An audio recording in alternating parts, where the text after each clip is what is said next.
ცოტა მსხვერპლი გამოსცემს. და აი ძალიან გამახარდებოდა რომ ეს შეწყვეტილი გამოსცემს მობილური დოკუმენტი არ ყოფილიყო ის სახით რომელიც ჩვენ ორეში გამოსცემაში დავდავის. ძალიან უყვარვა ასეთი მასაუბრო მომისია თანაც იმ ადამიანებს რომელიც გულწრფელად მიყვარს პატრიციამ მაგრამ მე ხარაგაურის ყველაზე იმედიანმა დასწრება გამიჩნია.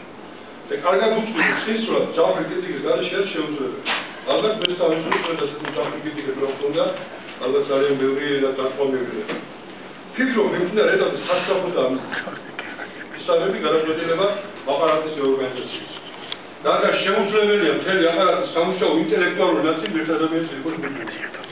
ხარაგაულში არიან ინტელექტუალური ადამიანები რომელსაც შეუძლია ასეთ უსაფრთხო მდგომარეობას აღვაცინო. ხო, თვითმმართველობის ევროპული ქარტია, რომელიც სხვათა შორის ყველა კანონზე მაღალი მდგომია, პირდაპირ რომ მიღწეული უნდა იყოს თვითმმართველობის აპარატის პროფესიონალთა მოღვაწეობა.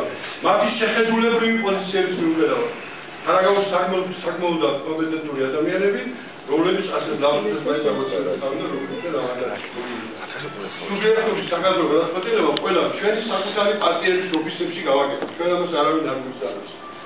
საკრებულოს ყველასია და ხარაგაულის საკუთრების მისის მმართველობის ინტელექტუალური დონე მის სამედროვეში მაინც არ იყოს.